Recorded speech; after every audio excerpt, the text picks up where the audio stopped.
wah ternyata Sang Hyang Padhawenang itu memang ini ukel gitu. Nah, bentuknya itu kan tadinya kan cahaya bulat, makin besar seperti bulatan besar, makin terang terus ngebuka biak kayak telur pecah itu meletek, keluarlah itu. Nampak seperti itu. Yang tanpa baju, pakai selempang, sini pakai kayak gelang-gelang itu ya persis yang di pewayangan itu. Yang divisualkan di wayang. Iya, makanya saya mikir, wah ini leluhur zaman dulu itu Permono Waskita. Nggak main-main, itu bukan ilustrasi. Oh, visualkannya. Jadi visualisasi dalam bentuk gambar itu bukan halusinasi atau bukan hanya ilustrasi. Rahayu. Tapi itu memang penggambaran yang identik. Identik. Ya. Hanya mungkin karena diberikan rasa seni, makanya estetika. bentuk wajah, hidung, apa itu terus tangan kecil, panjang, lentik itu kalau dari itu ada dicampur dengan tes seni.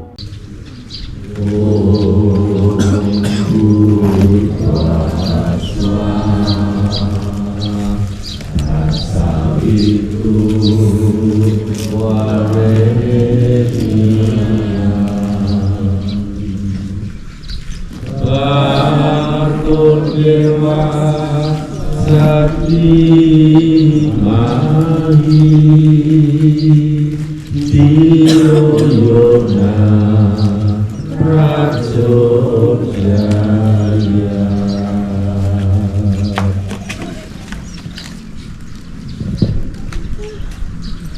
Ngaturaken aku Bapak Sudah kudumaken sampeyan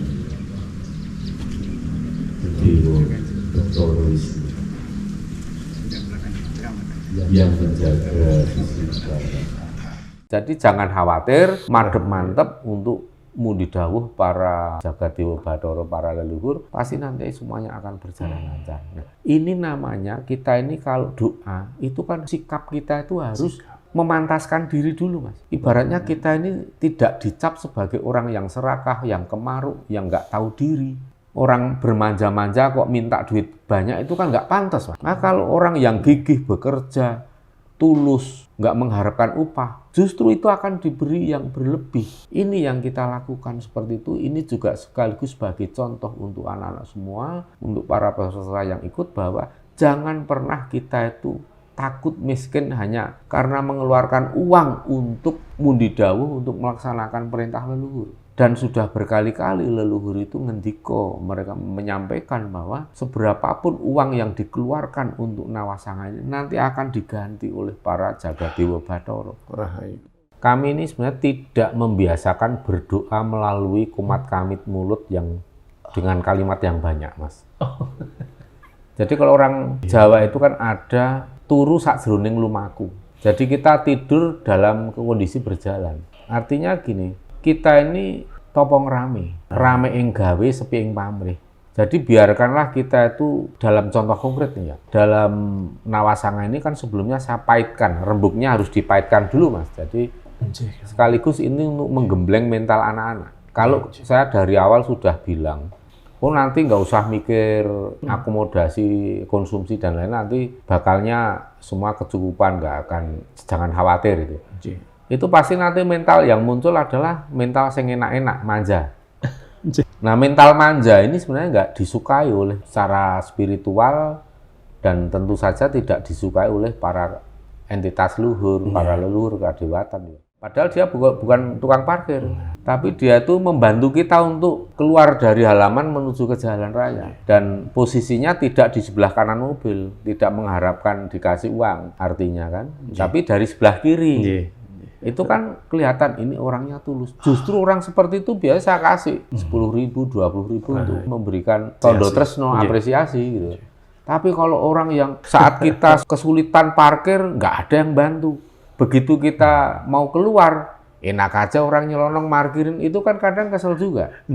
Maka gitu tuh ya udah kita kasih uang pas aja, paling 3.000 gitu aja kan. Nah, tapi kalau orang yang kelihatan terus pasti kita lipat gandakan. Mungkin seperti itu juga para leluhur agung, para kadewatan menyikapi kita. Kalau kita ini gigih, tidak bermanja-manja, kita menyiapkan diri sebagai orang yang punya mental yang kuat, mandireng pribadi, itu justru mendapatkan welas asih yang berlimpah dari para jagat Dewa Bathara. Kalau membawa lauk atau membawa apa yang matang yang bisa langsung dimakan ya, itu juga jangan memikirkan diri sendiri, tapi memikirkanlah teman-teman yang lain. Jadi bawanya jangan terlalu sedikit, dilebihin. Dan ini akhirnya memang kita ini makanan berlimpah. Makanan cukup berlimpah, tidak ada yang kelaparan, tidak ada yang sampai sakit. Ini puji syukur sekali. Jadi selama perjalanan itu tidak ada yang sakit, tidak ada yang kendaraan rusak juga tidak ada. Padahal medannya juga berat sekali, tanjakannya tinggi-tinggi. Kita niatnya mau gelangsaran, mau tidur di beralaskan tikar saja, mekemit, tapi ternyata ya kita tidurnya di hotel. Karena saya pribadi sebenarnya diam-diam sudah menyiapkan anggaran untuk sewa hotel walaupun murah ya, yang 150 per kamar. Masa kita takut mengeluarkan segitu aja kan? Kita udah siapkan. Ya ternyata anak-anak juga banyak yang sugih hati. Akhirnya juga banyak yang begitu tahu kita ingin mengcover semua itu, ya anak-anak juga kayak rebut ducung, pakai ini saja, saya ikut. Itu yang saya bahagia sekali karena juga saya melihat ketulusan dari peserta, dari anak-anak semua, dan mentalnya sudah terlatih betul untuk prihatin, mandiri, dan ternyata anak-anak itu diberikan kelimpahan rezeki. Luar biasa Kang Mas dari Bingah, dan Nun Sewu ini mungkin ekspresi subjektif ataupun apa yang saya rasakan, mungkin bahasa anak mudanya vibes atau vibrasi.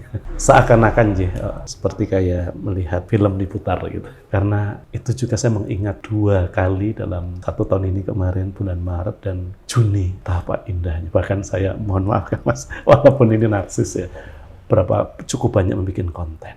Kang Mas, sebelum saya mungkin langsung akan nanya ke oleh-oleh spiritual, Nun Sewu ini istilahnya mungkin menggunakan tasawuf atau diksi yang saya pelajari baik di pondok pesantren ataupun ketika saya kuliah di perguruan tinggi saya menimba ilmu.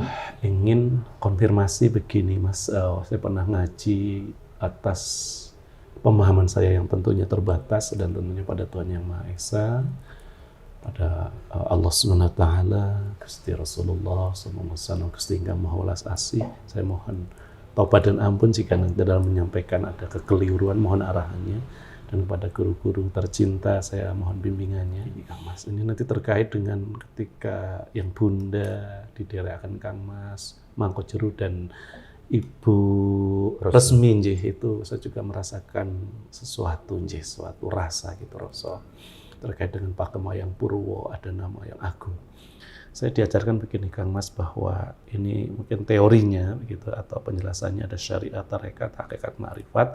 Itu kalau dari bottom up itu kepada top down, tapi kalau top down ke bottom up tentunya ma'rifat, hakikat, tarekat, syariat. Yang keempatnya ini kan sebenarnya satu, tidak bisa dipisahkan, hanya penjelasannya ada 4. Terkait dengan bahwa ketika ada nama, pasti sebelumnya ada sifat, ada bendanya atau zatnya.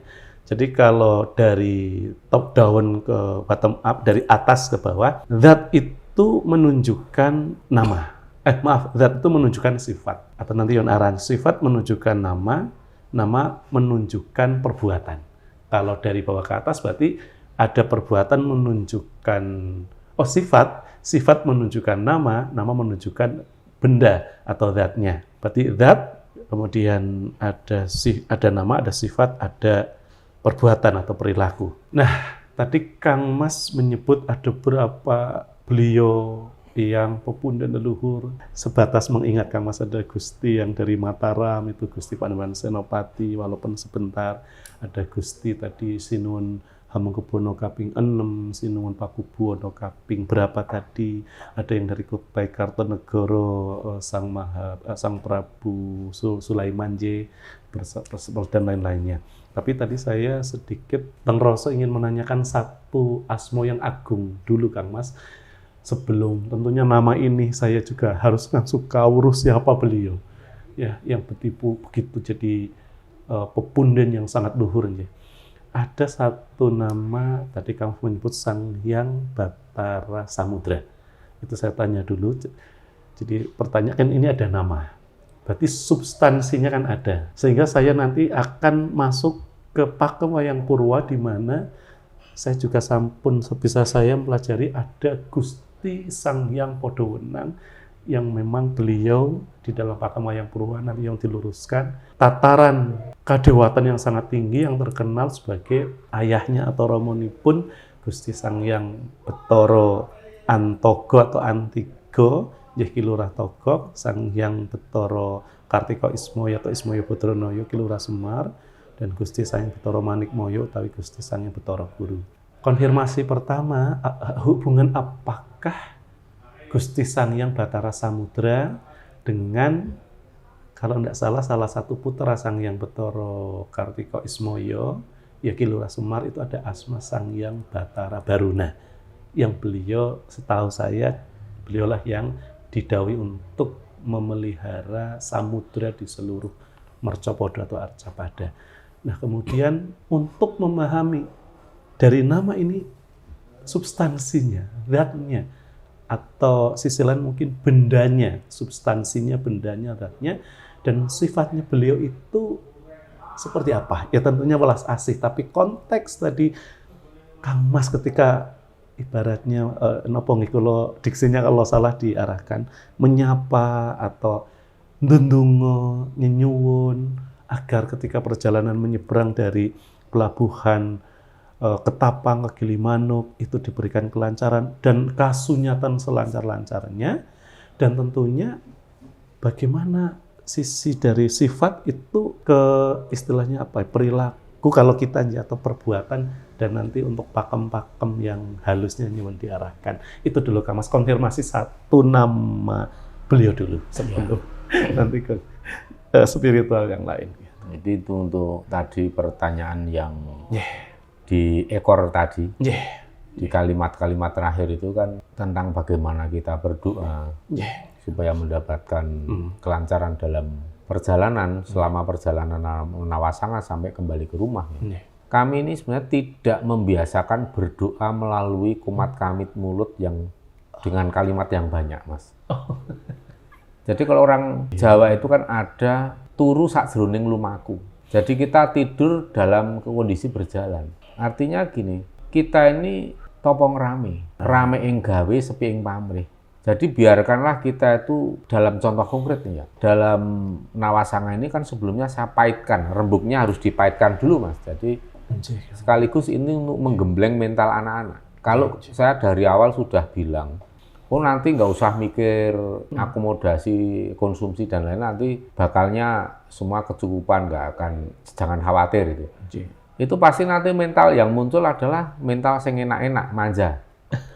Nah, mental manja ini sebenarnya nggak disukai oleh secara spiritual, dan tentu saja tidak disukai oleh para entitas luhur, para leluhur, kadewatan. Maka dari awal sudah kita pahitkan bahwa masing-masing harus punya pribadi yang menjadi pribadi yang tangguh, punya mental yang kuat. Jadi persiapkan diri Anda masing-masing, dan saya bagi melalui kloter atau kelompok terbang itu maksudnya untuk satu kendaraan, misalnya satu mobil HIS. Ya sudah, dari satu mobil HIS itu nanti ada grup, ada ketua grupnya, dan nanti yang mengkoordinasi soal konsumsinya. Jadi dari rumah itu yang membawa peralatan masak, termasuk membawa bahan-bahan makanan yang bisa dimasak, bisa untuk minum, untuk makan, itu udah prepare. Untuk mengantisipasi hal yang paling buruk, misalnya tidak sempat mencari rumah makan, tidak ada tempat yang untuk bareng, itu kan bisa terpencar-pencar dan akan memakan waktu. Itu akan membuang-buang waktu, Mas. Maka supaya lebih efisien ya harus memikirkan satu grup masing-masing itu. Nah, itu sudah kita tekankan. Kemudian kalau membawa lauk atau membawa apa yang matang yang bisa langsung dimakan ya, itu juga jangan memikirkan diri sendiri, tapi memikirkanlah teman-teman yang lain. Jadi bawanya jangan terlalu sedikit, dilebihin. Dan ini akhirnya memang kita ini makanan berlimpah, makanan cukup berlimpah, tidak ada yang kelaparan, tidak ada yang sampai sakit. Ini puji syukur sekali. Jadi selama perjalanan itu tidak ada yang sakit, tidak ada yang kendaraan rusak juga tidak ada. Padahal medannya juga berat sekali, tanjakannya tinggi-tinggi.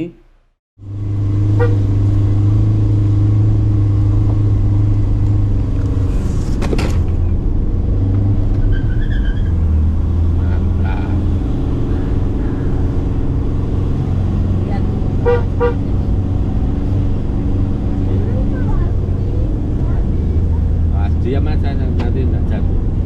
Duduk aja duduk. Ini baru bahaya tanjakan. Duduk nanti nggak jatuh. Duduk.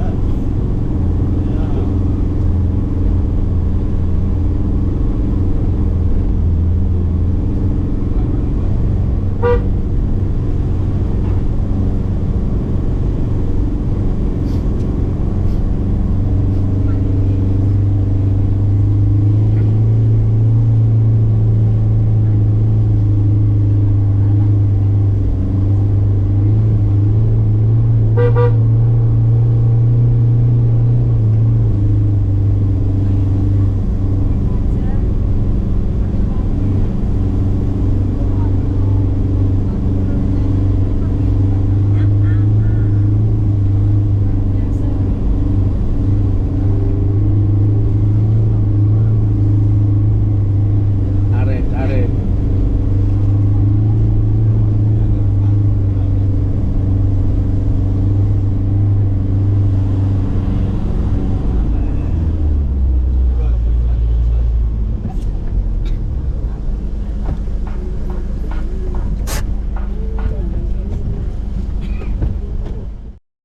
Kemudian dari rencana, saya paitkan rencananya itu Mekemit, numpang tidur di pura, ya di bagian sisi luar.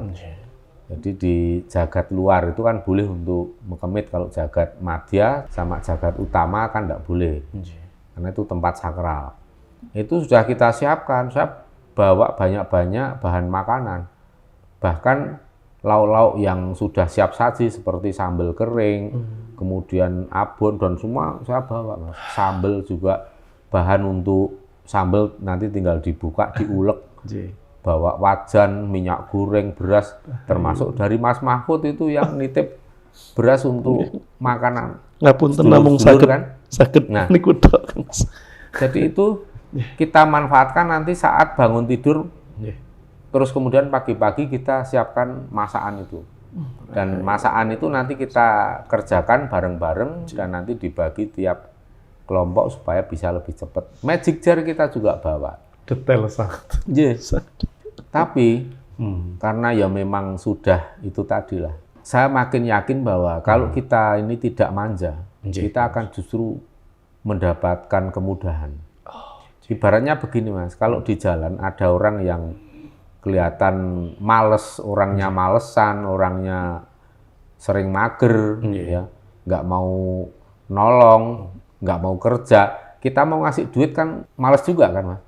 Tapi coba kalau melihat orang yang kelihatan tulus, misalnya tukang parkir nih, sebenarnya bukan tukang parkir, tapi security di toko, terus kemudian kita mau keluar ke jalan, padahal dia bukan tukang parkir.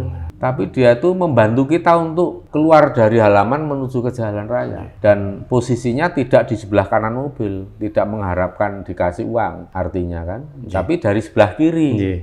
Itu kan kelihatan ini orangnya tulus. Justru orang seperti itu biasa saya kasih 10.000, 20.000 untuk memberikan tondo tresno, apresiasi gitu. Tapi kalau orang yang saat kita kesulitan parkir, nggak ada yang bantu. Begitu kita mau keluar, enak aja orang nyelonong parkirin, itu kan kadang kesel juga. Maka gitu tuh ya udah kita kasih uang pas aja, paling 3.000 gitu aja kan. Nah, tapi kalau orang yang kelihatan tulus pasti kita lipat gandakan. Mungkin seperti itu juga para leluhur agung, para kadewatan menyikapi kita. Kalau kita ini gigih, tidak bermanja-manja, kita menyiapkan diri sebagai orang yang punya mental yang kuat, mandireng pribadi, itu justru mendapatkan welas asih yang berlimpah dari para jagat Dewa Bathara. Wong nyatanya kami yang sudah berniat Mekemit, sudah menyiapkan bahan makanan, ternyata ada aja rezeki, sehingga kami bisa beli makan, beli langsung nasi bungkus pesen, ya kan, 70 nasi bungkus, 80, itu bisa kita lakukan. Dan bahkan anak-anak saya yang banyak yang sudah punya kemampuan secara ekonomi yang lebih, mereka sudah terbiasa sugih hati, kaya hati. Jadi kalau beli itu nggak hanya untuk satu mobilnya saja, tapi untuk mobil-mobil yang lain dibelikan semua. Itu kayak sampai rebutan itu loh. Jadi akhirnya ya kita masak itu hari terakhir. Hari pertama, kedua paling hanya kita bikin seperti kopi, teh itu ngerebus air ya untuk menghangatkan badan kan tempatnya dingin. Itu nek wong Jawa ngaran itu ya tiba kasur. Kita niatnya mau gelangsaran, mau tidur di beralaskan tikar saja mekemit, tapi ternyata ya kita tidurnya di hotel. Karena saya pribadi sebenarnya diam-diam sudah menyiapkan anggaran untuk sewa hotel walaupun murah ya, yang 150 per kamar. Masa kita takut mengeluarkan segitu aja kan? Kita udah siapkan sebenarnya.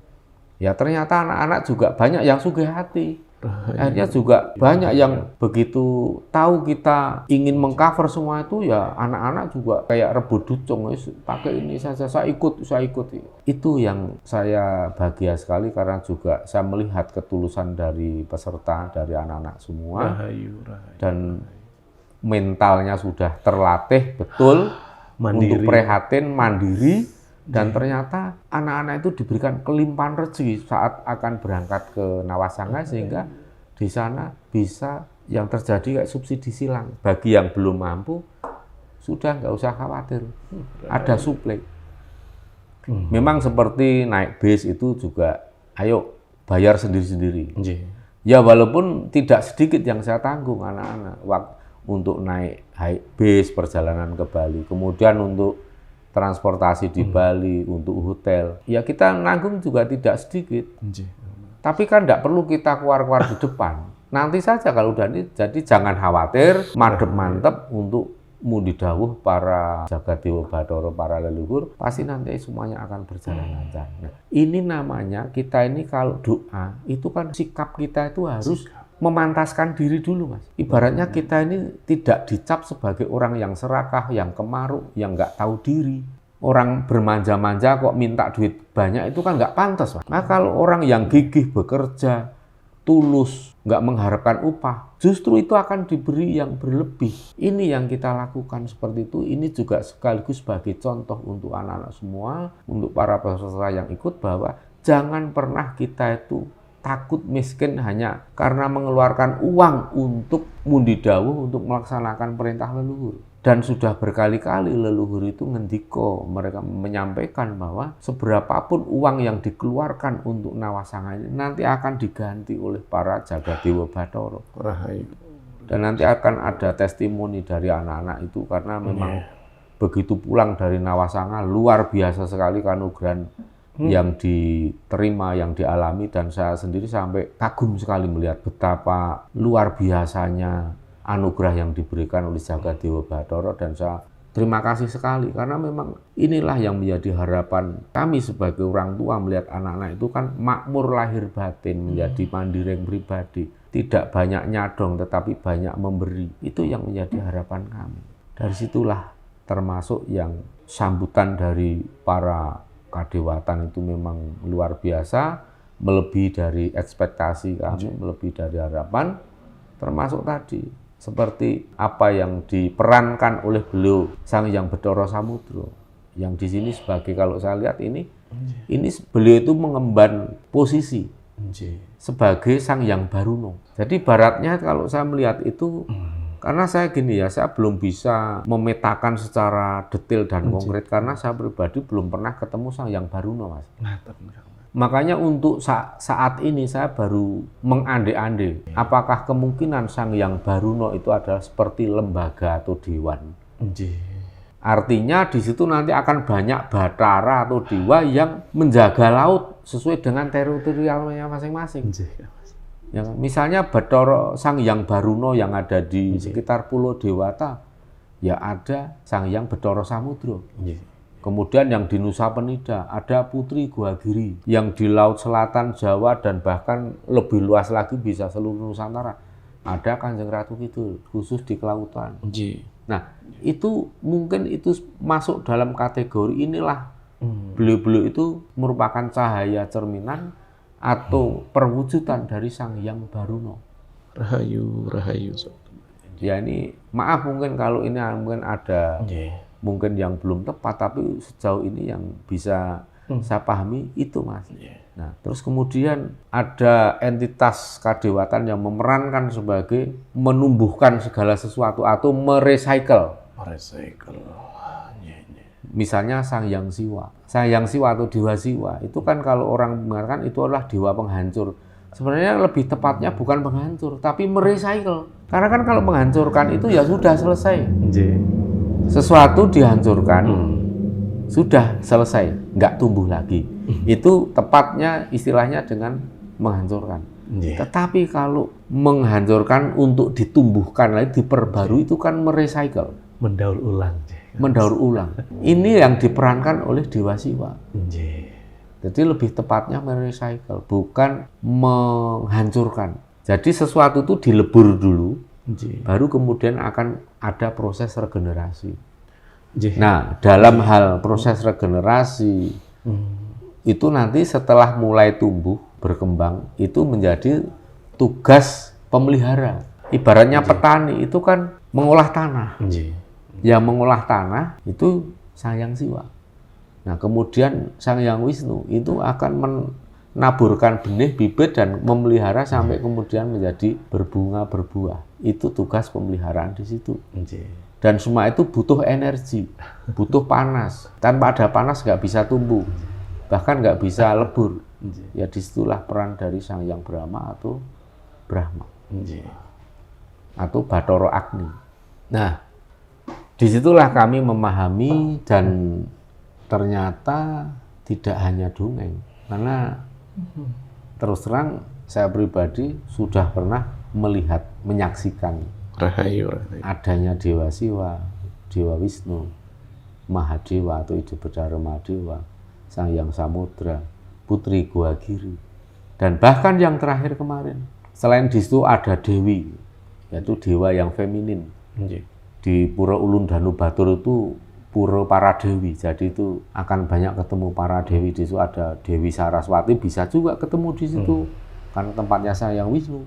Terus kemudian ada Dewi Laksmi, kemudian ada Putri Ulundanu Batur.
Kita lanjutkan puja mantra Gayatri.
yang menjaga keseimbangan dan kepada Sang Hyang Widi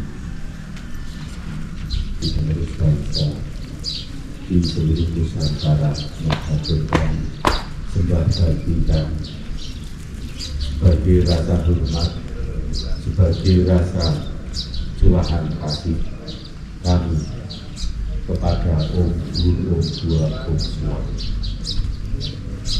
kepada seluruh leluhur agung yang merintis Nusantara ini. Kami sampaikan terima kasih yang sebesar-besarnya karena telah begitu besar rasa kasih sayang yang dicurahkan kepada kami, sehingga selalu berkenan untuk mendukung, mengarahkan dan memberikan perintah kemana kami harus melangkah. Dan harapan kami generasi penerus yang hidup di bumi Nusantara ini tetap berada di dalam rengkuan satu bumi pertiwi dan dalam naungan jantung kuasa,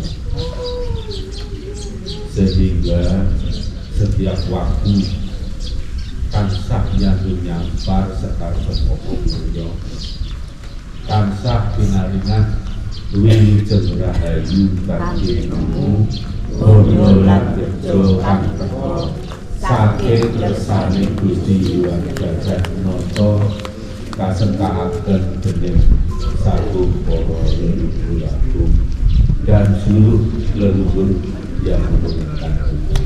Terimalah sembah sungkem bakti kami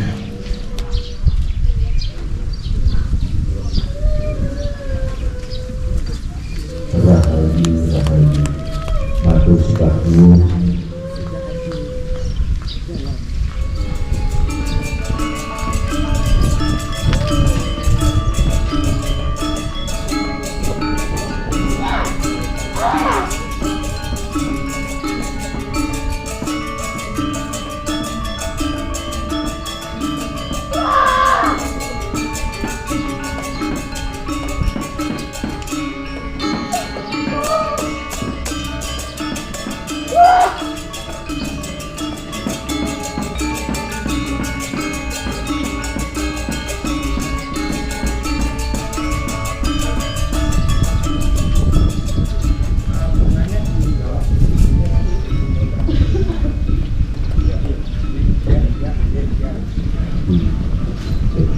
Guna dan apa supaya dikumpulkan dan kita diletakkan di tempat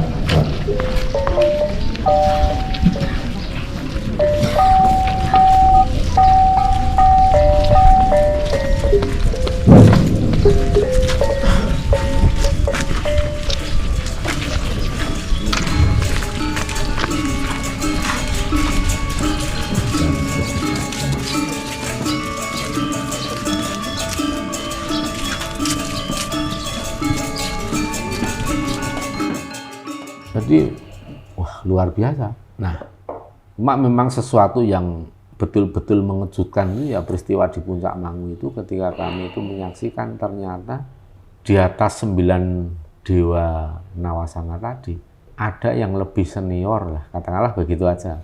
Lebih senior atau lebih besar otoritasnya atau lebih powerful, yaitu beliau yang disebut Sang Hyang Wenang. Sang Hyang Podowenang. Saya tahu kalau itu Sang Hyang Podowenang itu setelah kejadian.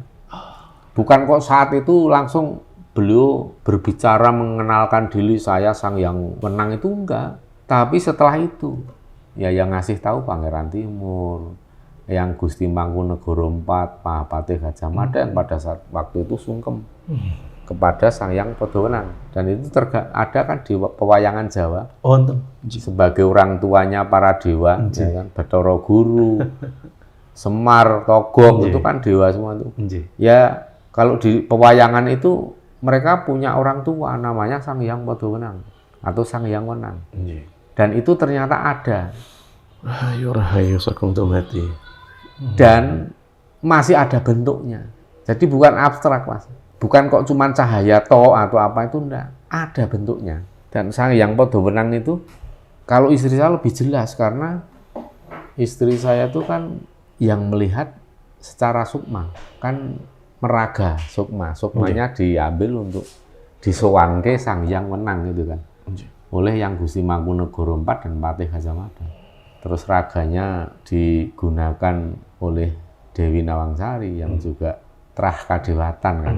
Nah, saat itu pemandangannya kan lebih terang benderang bahwa ternyata Sang Hyang Podowenang itu memang ini ukel gitu. Nah, bentuknya itu kan tadinya kan cahaya bulat, makin besar seperti bulatan besar, makin terang terus ngebuka biak kayak telur pecah itu meletek, keluarlah itu. Nampak seperti itu, yang tanpa baju, pakai selempang, sini pakai kayak gelang-gelang itu ya persis yang di pewayangan itu. Yang divisualkan di wayang. Iya, makanya saya mikir, wah ini leluhur zaman dulu itu Permono Waskita. Nggak main-main, itu bukan ilustrasi. Visualkannya. Jadi visualisasi dalam bentuk gambar itu bukan halusinasi atau bukan hanya ilustrasi. Rahayu. Tapi itu memang penggambaran yang identik. Ya. Hanya mungkin karena diberikan rasa seni, makanya estetika. Bentuk wajah, hidung, apa itu terus tangan kecil, panjang, lentik itu kalau dari itu ada dicampur dengan tes seni. Rahayu. Jeda dulu.